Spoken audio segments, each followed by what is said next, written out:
The conference room on Nexus Station buzzed with tension. 5 alien species sat around the massive circular table, each representative wearing translation devices that flickered with soft lights. At the far end, Sung adjusted his collar and reviewed the data on his tablet one more time. The trade negotiations had been going on for 3 days now, and everyone was tired and irritable. The delegate, a tall creature with purple skin and 4 arms, slammed one of his hands on the table.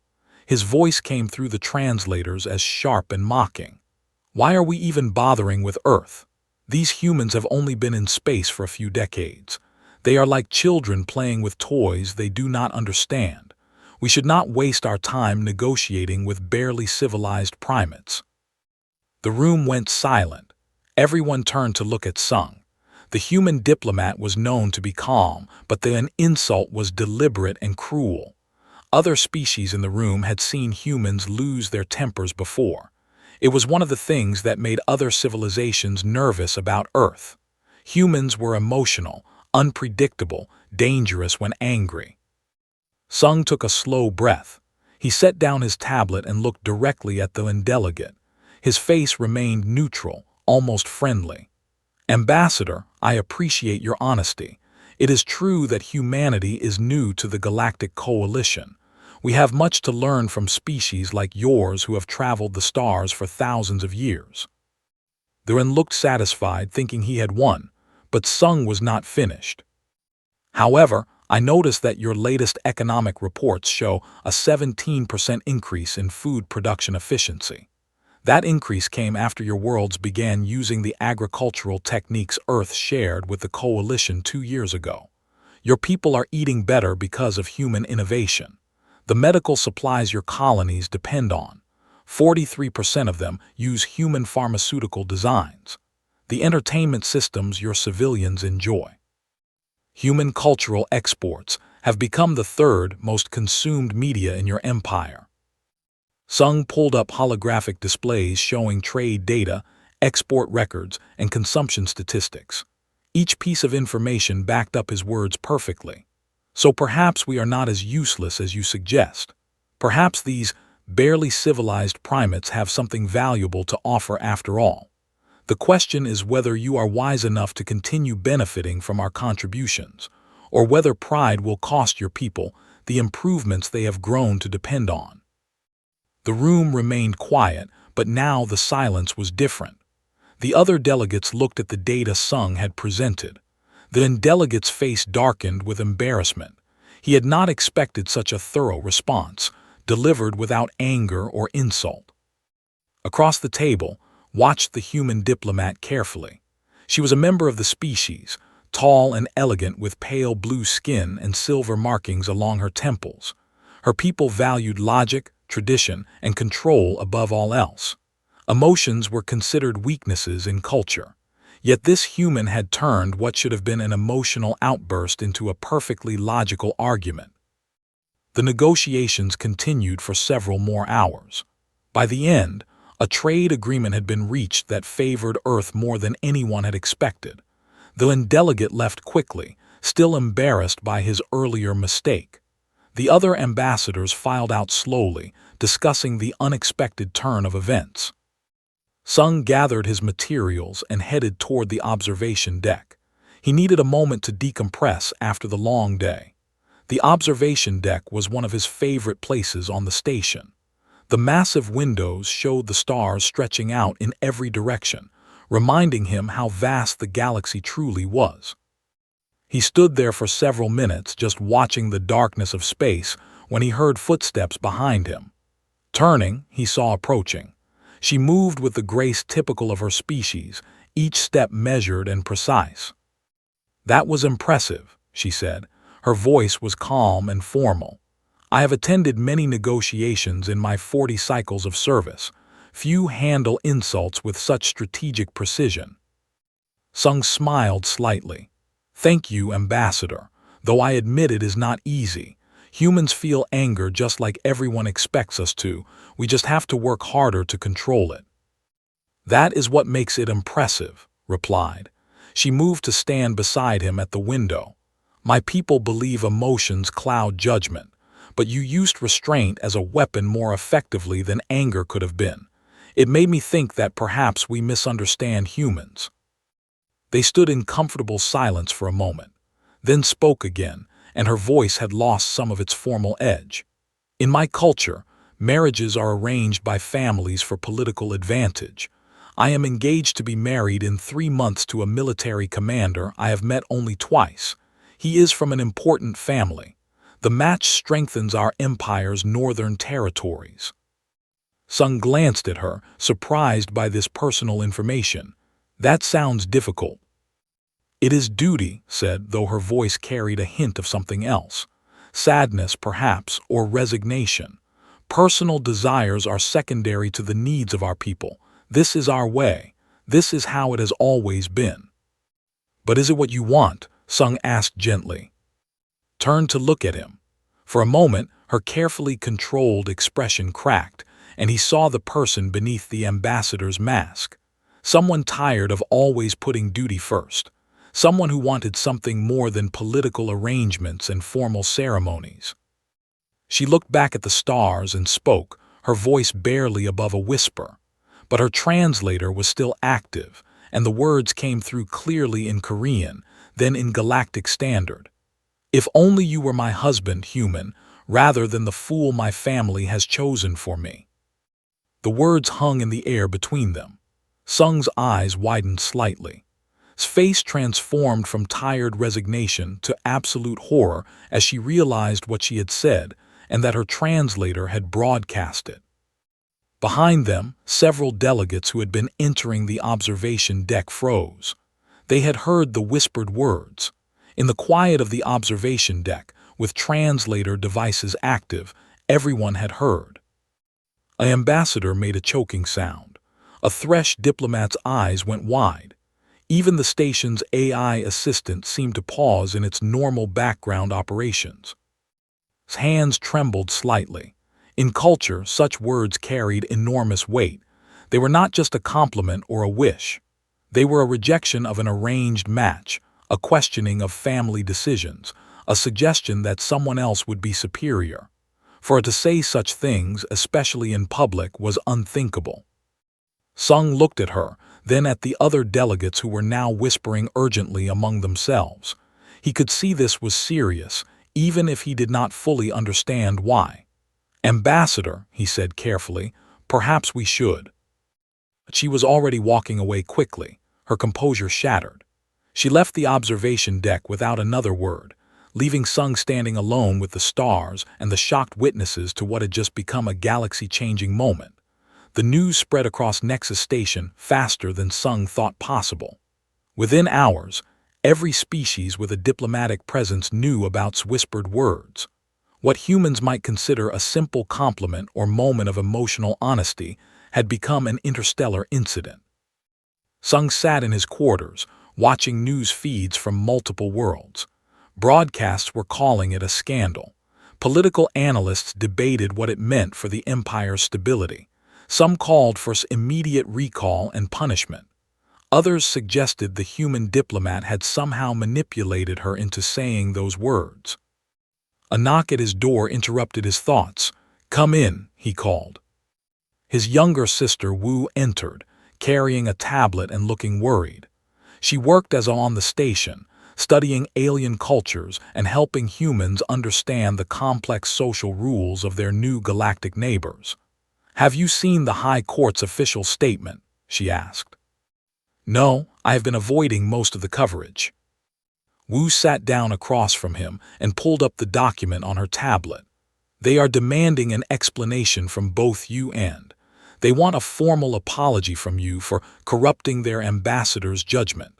And they want to publicly reaffirm her commitment to her arranged marriage." Sung rubbed his temples. "I did not do anything, we just talked." "I know, but in culture what she said is serious. It is not just words. By saying you would be a better husband than her intended, she essentially declared her arranged marriage unsuitable. That is a direct insult to her family, to Hearst's family, and to the High Court that approved the match." "What happens to her if she does not apologize?" Wu's expression darkened. Exile, most likely, or they will force the marriage to happen immediately before she can cause more embarrassment. Her is apparently furious. He sees this as a personal insult to his honor. Sung stood and walked to his window. Outside, he could see ships coming and going from the station, hundreds of species going about their business. Somewhere on this massive structure was probably facing enormous pressure from her own people. There has to be something we can do. Actually, Wu said slowly, there might be. She pulled up another document on her tablet, this one filled with dense text. I have been researching their marriage customs all morning. There is an old law, barely used in the last 2 centuries. If someone of proven worth challenges an arranged union before it is finalized, the High Court must allow a trial of compatibility. A trial, what does that mean? It means you would have to compete against in 3 challenges designed to test who would be a better partner for strategic thinking, physical endurance, and emotional understanding. If you win, the arranged marriage is dissolved and can choose for herself. Sung stared at his sister. That is insane. I barely know her, and I am human. How am I supposed to compete in challenges designed for? You are not supposed to win, Wu said bluntly. The law exists mostly as a formality, to show that their system allows for challenges even though nobody expects challenges to succeed. But it would give time. It would show the galaxy that someone thought she was worth fighting for, and it would prove that humans do not back down when things get difficult. Before Sung could respond, another knock came at the door. This time it was Ambassador, his superior in the human diplomatic corps, was an older man with gray hair and tired eyes. He had been working to improve Earth's standing in the coalition for 15 years. Sung, we need to talk, said, not waiting for an invitation to enter. He saw Wu and nodded to her. You should hear this too. Sat down heavily. The Empire has formally requested that you issue a public apology and declare that you had no intention of insulting or their marriage customs. They want this resolved quickly and quietly. And if I do that, Sung asked. Then this goes away. The coalition moves on. Earth maintains good relations with the Empire, which is important because they control 3 major trade routes we need. Looked at him seriously. I know you feel badly for Ambassador, but you have to think about the bigger picture. Your actions represent all of humanity. He could challenge the marriage instead, Wu said. His eyes widened. Absolutely not. That would be diplomatic suicide. Sung would be competing in a system designed for him to fail, and when he loses, Earth looks weak and foolish. We cannot afford that. But if I apologize, Sung said slowly, then faces exile or forced marriage to someone she clearly does not want, we leave her to deal with the consequences of a moment of honesty. That is not our problem, said, though he looked uncomfortable saying it. Our problem is protecting Earth's interests. The room fell silent. Sung looked between his sister and his superior. 2 different paths, 2 different futures. The safe choice was obvious. Apologize, move on, protect Earth's political position.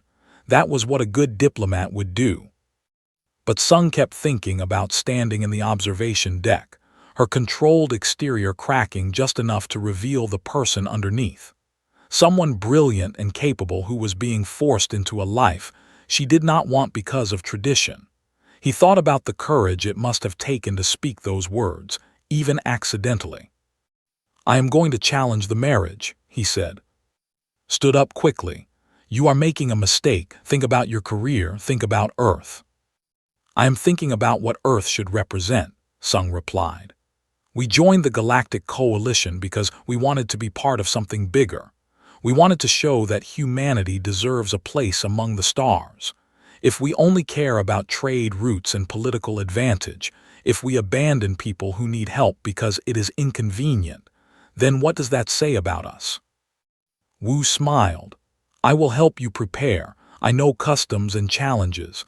We can study their history, their values, their expectations. This is a bad idea, warned. When this goes wrong, I cannot protect you from the consequences." "I understand," Sung said, "but some things are more important than safety." After left, looking frustrated and worried, Wu pulled up more information about the trial of compatibility. "We have a lot of work to do. The challenges are designed to test everything value in a partner. You will be at a disadvantage in almost every category." "Then we focus on what makes humans different," Sung said. "Said we might be misunderstood. Let us show the galaxy what humans can do when we decide something is worth fighting for." Across the station in her private quarters, received the news that a challenge had been formally filed. Her hands shook as she read the official document. The human diplomat, the one she barely knew, had risked his career and his species' reputation to give her a chance at choice. For the first time in years, allowed herself to hope. The arena on Prime was enormous. Thousands have filled the seats, all watching as sung and stood on opposite sides of the ceremonial platform. Elder Al, an ancient chosen to be the neutral judge, floated above them on an anti-gravity platform. His voice boomed through the arena's speakers. "We gather for the trial of worth, invoked under ancient law. 2 candidates will compete to prove themselves worthy of bonding with Ambassador. The challenges are 3: strategic acumen, physical endurance, and emotional resonance." Stood tall and confident. He was a decorated military commander with dozens of victories to his name. His body was perfectly conditioned, his mind trained in tactical doctrine. He wore his formal uniform covered in medals. When he looked at Sung, his expression showed only contempt. A human daring to challenge him was an insult he intended to answer decisively. Sung wore simple clothes. He had no medals, no impressive military record by galactic standards. His friend Captain had helped him prepare, sharing strategies from Earth's military history. His sister Wu had taught him everything she could about culture. But standing in this alien arena, surrounded by thousands of beings who expected him to fail, he felt very small. In the observation box above sat with her family. Her mother, High Matriarch Aura, watched with a stern expression. Next to her, his hands gripped the armrests of her chair tightly. She had not asked for this challenge, but now her future depended on its outcome. "The first challenge begins," Elder Al announced. "Strategic acumen." Holographic displays appeared before both candidates. They showed a simulated military campaign with multiple variables: terrain, resources, enemy positions, civilian populations. Each candidate had to plan and execute a strategy to achieve victory. The simulation would run at accelerated speed, compressing days of combat into hours for the audience. Began immediately. His strategy was classic doctrine: establish air superiority, deploy overwhelming force at key points, maintain strict command hierarchy. His simulated forces moved with precision and power. Within the first simulated day, he had secured 3 major objectives. Sung watched his approach and then looked at his own options. The strategy was effective, but it was also predictable. He thought about military history from Earth, the guerrilla tactics of ancient warriors, the asymmetric warfare of smaller nations against larger powers, the importance of adaptation and surprise. His simulated forces split into smaller units. Instead of confronting his army directly, they harassed supply lines, used the terrain for ambushes, and struck at unexpected moments before disappearing. When his forces pursued, they found empty positions. When they fortified locations, Sung's units attacked elsewhere. The audience murmured in confusion. This was not how warfare was supposed to work. There was no honor in hiding and running, no glory in avoiding direct confrontation. But slowly, the simulation turned in Sung's favor. Forces became frustrated and disorganized, chasing enemies they could not pin down. Supply shortages weakened his armies. His commanders grew uncertain without clear enemies to fight. When Sung finally committed to a major battle, he chose the time and place, forcing to fight at a disadvantage. The simulation ended with both sides having achieved their objectives, but Sung's forces suffered 30% fewer casualties and used fewer resources. Elder Al studied the results carefully. An unconventional approach, but effective. The human demonstrates adaptability. This challenge is narrowly awarded to Sung. The crowd erupted in shocked conversations. His face darkened with anger, leaned forward in her seat, hope flickering in her eyes. The second challenge began immediately. Physical endurance would test the candidates in Prime's harsh environment. The planet's gravity was stronger than Earth's, and the atmosphere was thin at high altitudes. The candidates would race through a mountain course, navigating treacherous terrain and extreme conditions. Was built for this. His species had evolved on this world. The gravity that made Sung's legs burn with every step felt natural to him. The thin air that made Sung gasp for breath was normal for lungs. Captain had warned Sung about this. You cannot win on strength or natural ability. You have to win on pure stubbornness. That is what humans do best. We refuse to quit. The race began. Surged ahead immediately, moving with confident ease. Sung followed, every muscle screaming in protest. The gravity felt like someone was pressing down on his shoulders with crushing weight. His lungs could not seem to get enough oxygen from the thin air. Other species representatives watched from various points along the course. Many expected Sung to give up within the first hour. Humans were tough by some standards, but they were not adapted for these conditions. But Sung kept moving. When his legs wanted to stop, he forced them to take another step. When his lungs begged him to rest, he pushed himself to keep breathing and moving forward. He fell multiple times on the rocky terrain, scraping his hands and knees. Each time, he got back up.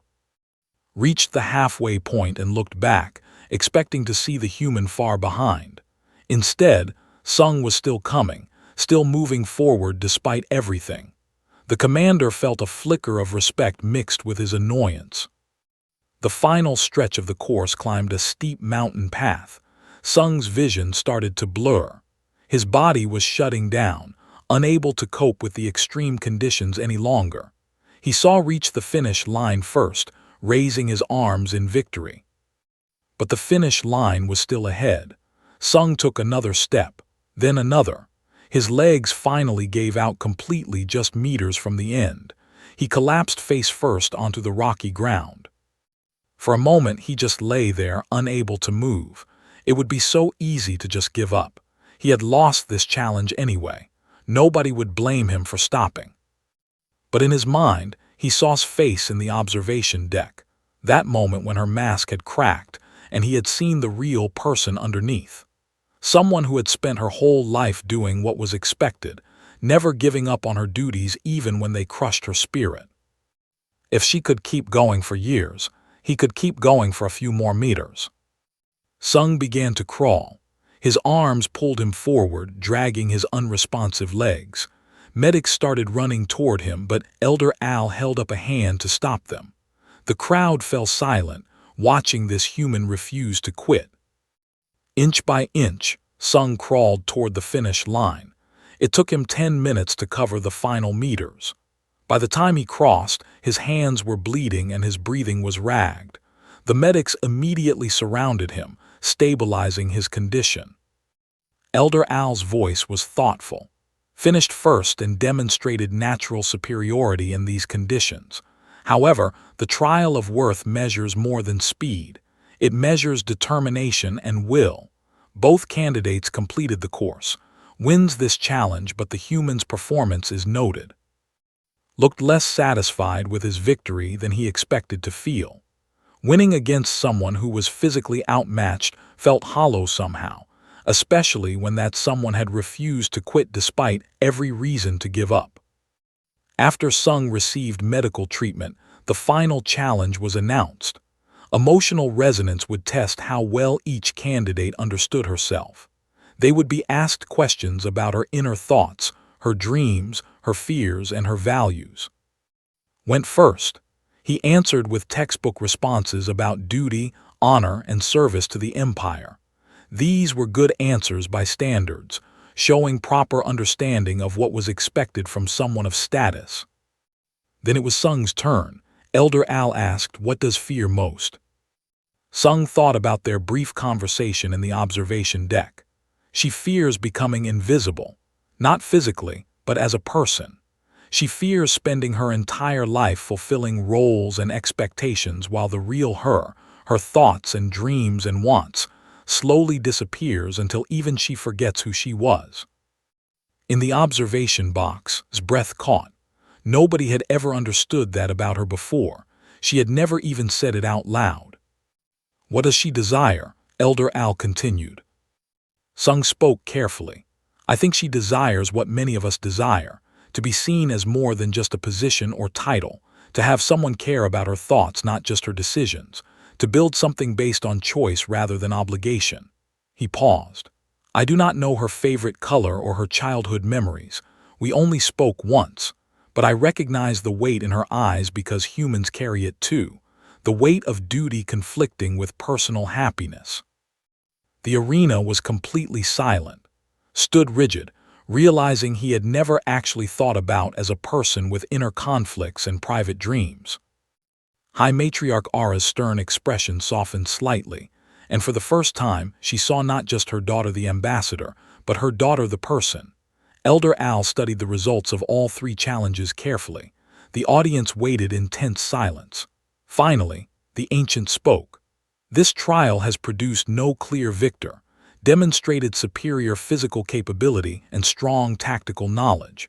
Sung showed remarkable adaptability and deeper emotional understanding. By our laws, when the trial is uncertain, the choice falls to the one whose future is at stake." He turned his attention to the observation box where sat. "Ambassador, you must decide for yourself. This is unprecedented, but these circumstances demand it." Before could respond, alarms suddenly blared throughout the arena. Emergency lights flashed red. A panicked voice came over the communication system. "Critical alert.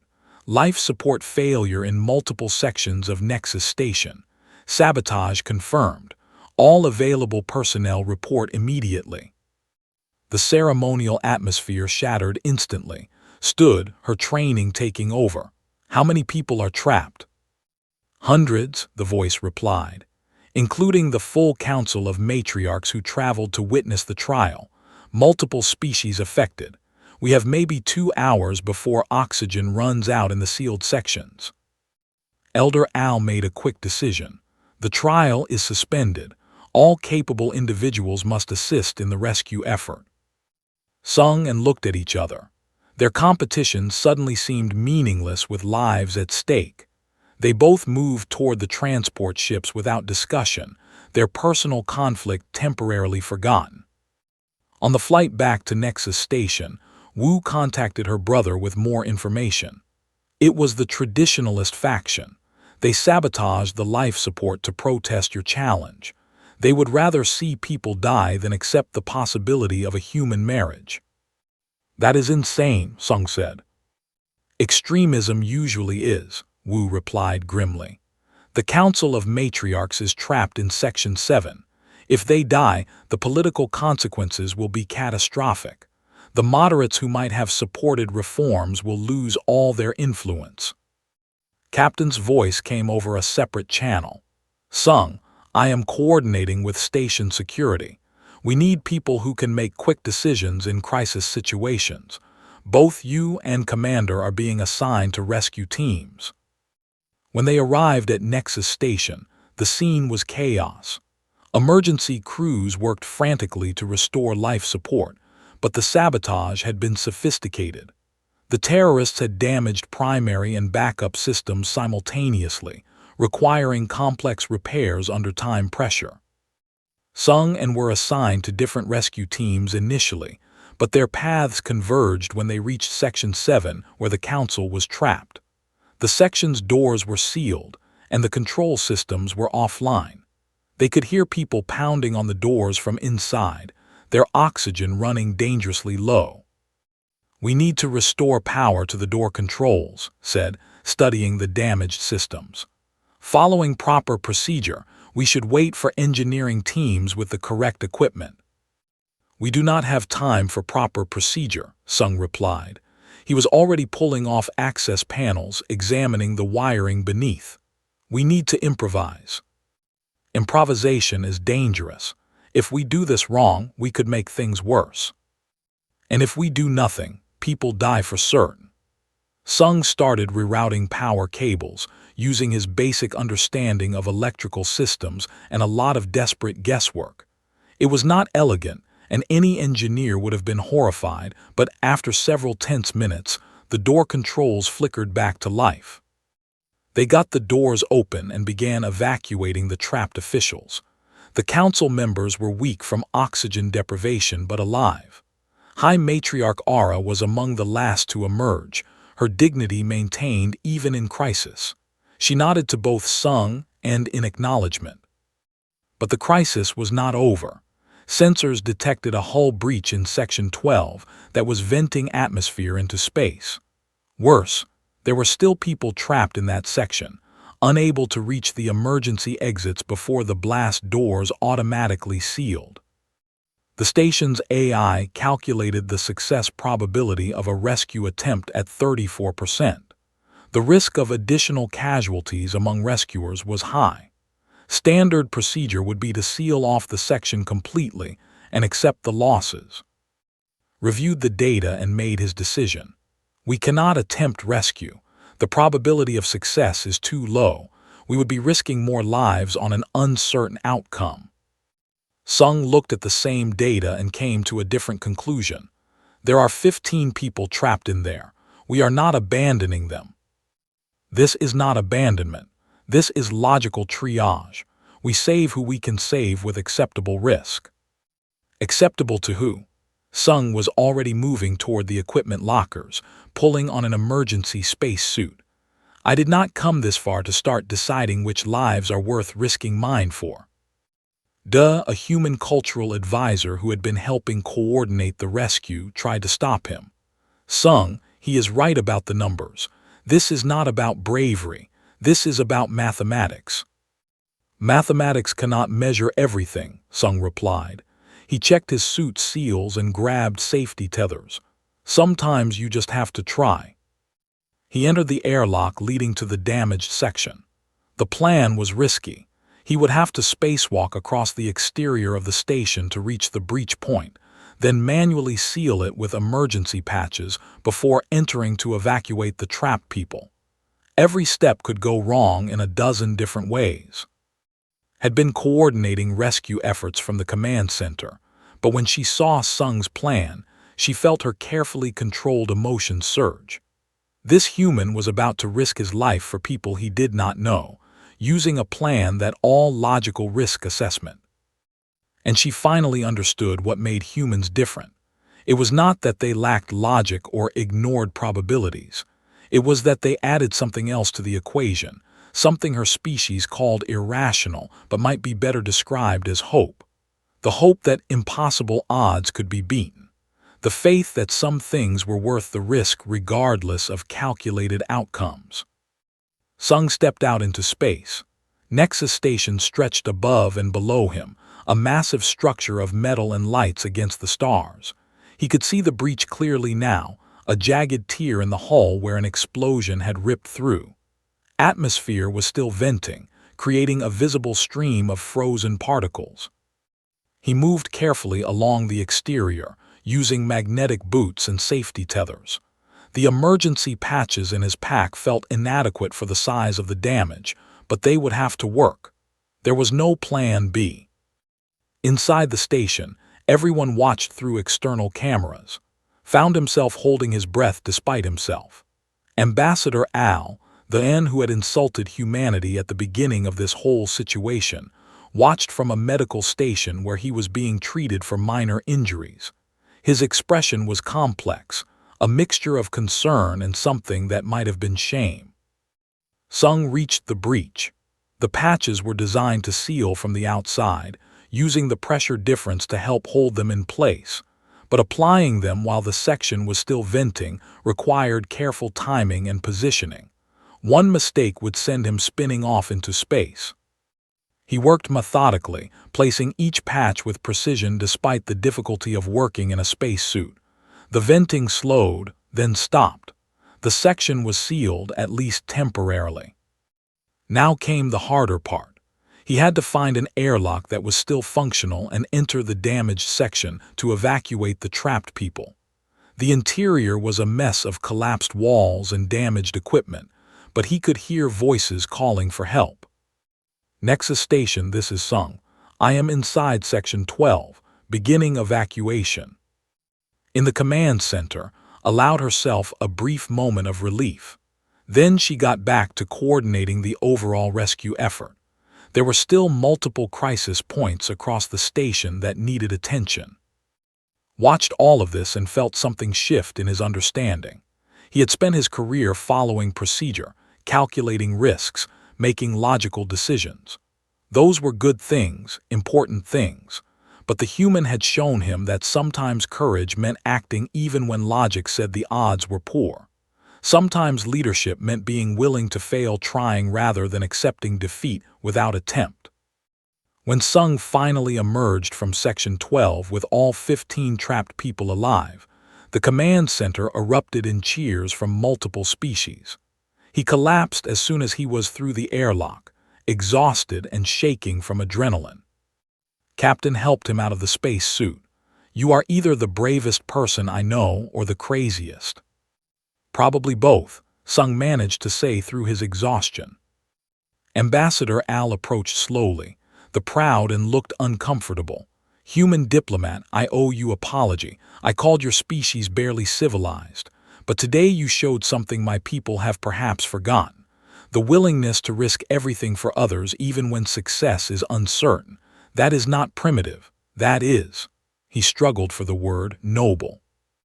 The rescued council members gathered nearby, and High Matriarch Aura addressed the assembled crowd. Today we have witnessed the human factor. Not chaos or irrationality, but courage guided by conscience. Perhaps we have much to learn from Earth after all. 3 days after the crisis, the Council of Matriarchs convened in a secured chamber on Nexus Station. The sabotage had been contained, the terrorists arrested, and repairs were, but the interrupted trial of worth still required resolution. High Matriarch Aura stood before the assembly, her expression thoughtful. The events of recent days have given me much to consider. I arranged my daughter's marriage to Commander because it served our political interests. I did not ask what wanted. I told myself this was duty, that personal desires were secondary to the Empire's needs. She paused, looking at the other matriarchs. But watching the human risk everything for strangers, I realized we have confused tradition with wisdom. We have used duty as an excuse to ignore the individual needs of our people. My daughter has served the Empire faithfully for 40 cycles. Perhaps it is time the Empire served her needs for once. Stood in the center of the chamber, aware that hundreds of eyes were watching her. This was the moment Elder Al had spoken of. The choice was hers to make, but it was not simply about choosing between two candidates. It was about choosing what kind of future she wanted, what kind of person she wanted to be. She had spent the past 3 days thinking carefully. Sung had shown incredible courage during the crisis, yes, but that was not why this decision mattered. What mattered was that he had seen her as a person first, not as a political asset or a title. He had fought for her right to choose, not because he expected to win her, but because choice itself was valuable. I choose Sung, she said clearly. Her voice did not waver. Not because he is superior to in all ways. Commander is an exemplary by our traditional standards, but I choose the human because he represents something I want in my life. Partnership based on mutual respect.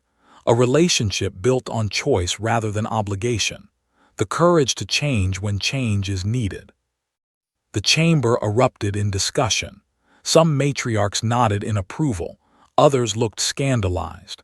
The political implications of this decision would echo through the Empire for years. Commander stood among the observers. His initial anger had faded during the crisis, replaced by a more complex understanding. He stepped forward and bowed formally too. "I acknowledge your choice. Though I believed I would make a suitable husband, I see now that suitability is not enough. You deserve someone who understands you, not just someone who fits the requirements." He turned to Sung, who stood nervously nearby. "Human, you have my respect. You won through unconventional means, but you won fairly. Treat her well or you will answer to me." Sung bowed in return. "I will do my best, Commander." The formal announcement of the decision sent shockwaves through the Galactic Coalition. Some species celebrated it as a sign of growing unity between different civilizations. Others condemned it as dangerous precedent that would undermine traditional values across the galaxy. The Empire itself split between progressive factions inspired by courage and traditionalists who saw the marriage as a betrayal of their culture. Ambassador approached Sung privately after the announcement. "I told you this would cause complications. You were right, though. Sometimes the difficult choice is the right choice." He smiled slightly. "Earth's standing in the coalition has actually improved. Other species are starting to see humans as principled rather than just emotional. You took a risk, but it paid off in ways I did not expect." The wedding was planned for 2 months later, giving time for the political situation to stabilize. It would be held on Nexus Station, neutral ground where both human and traditions could be honored. Wu helped coordinate the ceremony, blending elements from both cultures. Korean wedding customs mixed with bonding rituals in ways that surprised everyone with how well they complemented each other. Both cultures valued family, commitment, and the joining of two lives into shared purpose. Captain was asked to give a speech at the reception. He stood before the assembled guests, humans and aliens alike, and spoke with his typical directness. "I have known Sung since our military academy days. He was always the one who would not quit, even when quitting made sense. That stubbornness used to drive me crazy." He smiled. "But I learned that stubbornness is just another word for determination when it is applied to things that matter." He looked at, "I do not know much about culture, but I have learned one thing. Your people value patience, logic, and careful thought. Those are good qualities. Humans tend to rush in where others hesitate. We make decisions with our hearts as much as our heads." He raised his glass.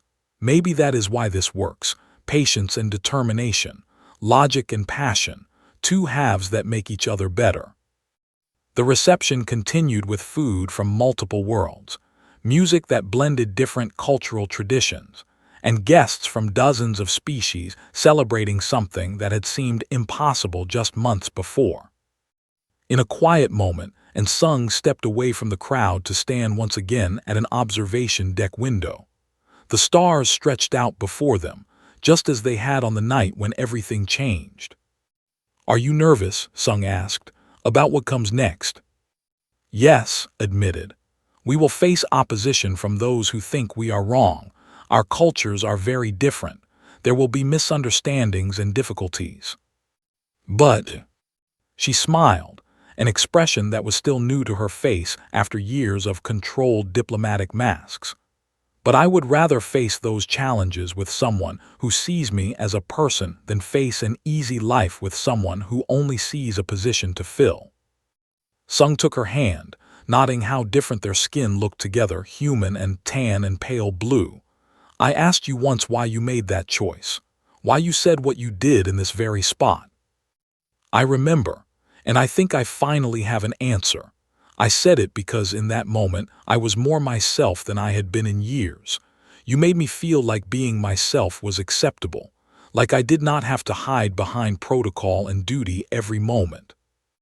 "You were always acceptable," Sung said gently.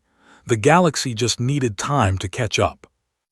They stood together in comfortable silence, watching the stars and thinking about the future. A future that neither of them had planned but both had chosen. 5 years passed. Nexus Station had grown significantly, with new sections added to accommodate increased traffic and diplomatic activity. The incident with the traditionalists had sparked reforms across multiple civilizations, as species began questioning whether their oldest traditions still served their people well. Sung and had become the coalition's most effective diplomatic team. Their different approaches complemented each other perfectly. When negotiations required careful logic and traditional diplomatic protocol, led. When situations demanded creative thinking and willingness to take risks, Sung stepped forward. Together, they were better than either could have been alone. They had faced significant challenges.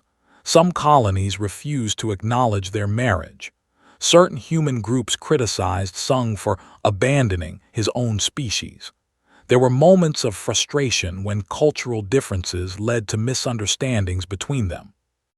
But they worked through each problem together, learning to bridge the gap between their different worldviews, learned to appreciate emotional intuition alongside her logical training. Sung learned patience and careful thought to complement his instinctive decisiveness. Their greatest achievement, however, played in the gardens of Nexus Station on this particular afternoon. Noah was 3 years old, the result of advanced medical procedures that had bridged the biological gap between their species. She had her mother's pale blue skin marked with silver and her father's dark eyes. She ran through the garden chasing a holographic butterfly, laughing with pure joy. Wu sat on a bench nearby, watching her niece play. She is beautiful and completely impossible, which is very on brand for this family. Sat beside her sister-in-law, a term she had learned from human culture and grown to appreciate. The doctors said her genetics should be unstable, that mixing our DNA so thoroughly would create problems. But she is healthy, Wu said, strong, happy. Maybe that is the real lesson here. The experts said a lot of things were impossible until someone proved them wrong. Na ran up to her parents, breathless and excited. Mama, Papa, can we go see the ships? Soon, Sung promised. We have a meeting first. Another meeting. Na pouted in a way that was definitely inherited from her father's side. You always have meetings. This one is important, said gently. We are helping the species negotiate better trade agreements. They have been treated unfairly by larger civilizations for too long. Like how people treated Mama and Papa unfairly, Na asked with the directness of a child. And Sung exchanged glances. Yes, admitted, like that, which is why we try to help others who face similar problems. The meeting that afternoon was indeed important. The representatives were nervous, facing negotiations with species that had exploited them for decades. But watching Sung and work together gave them hope. If a human and a could build a successful partnership despite their differences, perhaps other seemingly impossible bridges could be built as well. That evening, after Na had been put to bed, Sung and returned to their favorite observation deck.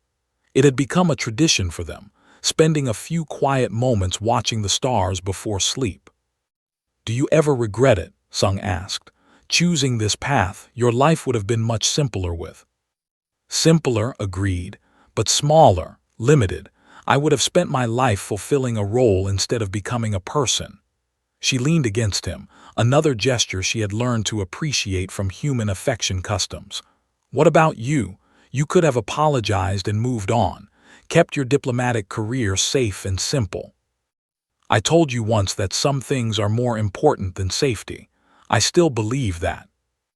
They stood in silence for a while, then spoke again, her voice soft. Do you remember what I said that night, the words that started all of this? How could I forget? If only you were my husband, human. Smiled. I have better words now. She looked up at him, her eyes reflecting the starlight. I am grateful you were there, human. I am grateful you heard me. I am grateful for every difficult moment and every impossible choice because they led us here. Sung responded in improving, a language he had been learning over the years. I am grateful you gave me the chance to prove that courage and love are not just human traits, they are universal. Across the station, in dozens of quarters belonging to dozens of species, other mixed couples were having similar conversations. And Sung's marriage had opened doors that many had thought permanently closed. It had not solved all problems or ended all prejudice, but it had shown that change was possible. The alien lady had whispered a wish in a moment of vulnerability.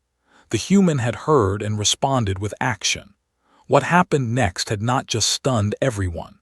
It had changed the galaxy's understanding of what was possible when different worlds came together, not in spite of their differences, but because of them. And in the gardens of Nexus Station, a small child who should not have existed played among the stars, living proof that the impossible was simply the possible that nobody had achieved yet.